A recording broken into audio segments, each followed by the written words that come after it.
د شپې تخت ته د تللو نه مخکې دغه یو شی وخورئ، ټوله شپه مو رنګینه کړئ. سلام ګران لیدونکو، هیله ده چې روغ جوړ او د صحت جامې مو پر تن وي. زه یو ځل بیا ستاسو په خدمت کې د یو نوي ویډیو سره حاضر یم. هیله ده چې د پام وړ مو وګرځېږي. تر هر څه دمخه باید یادونه وکړم، که زموږ چینل مو نه وي سبسکرایب کړی نو زموږ چینل سبسکرایب کړئ او په خوا کې ورسره د ګونګړي نشان ووهئ.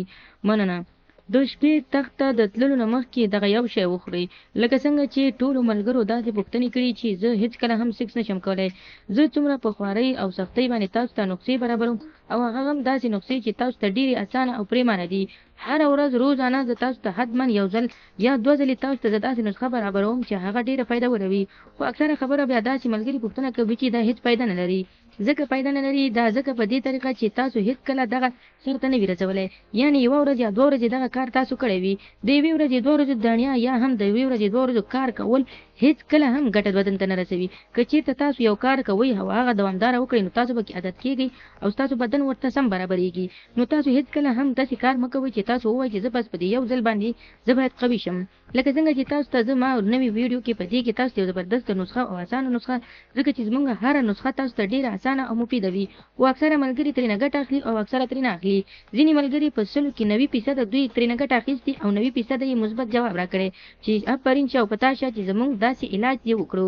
ځکه چې اکثره خلک ډېر ډاکټرانو ته تللي او علاج نه دی شوی. د نسخې په لوري ځم چې تاسو ته ویډیو غټه نه شي او ستاسو کوم تکلیف هم نه شي. تاسو کولی شئ د اوږې سره خپل بدني اعضا دومره قوي کړئ لکه د سیمټو د پایې په شانتې، او سم ځان ډنډه او قوي کړئ. کولی شئ تاسو داسې دغه نسخه جوړه کړئ. هر سهار یو ګیلاس یا یو پاو شیدې واخلئ.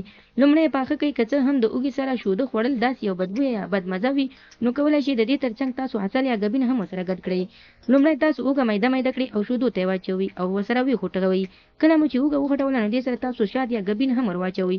تر 20 منټه پورې وروسته تاسو د ګیس څخه راکښته کړئ او یخې کړئ.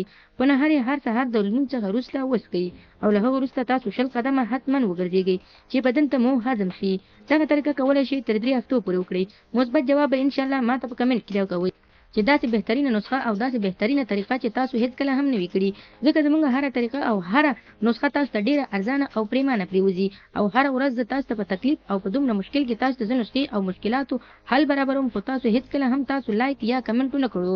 نو که هر چا خپل مشکل حل شوی وي او حل یې کړلی شي، نو دوی دې موږ ته حتما کمنټ یا مثبت وي یا منفي وي پرېږدي، تر څو موږ دوی ته هغه مشکل حل کړو.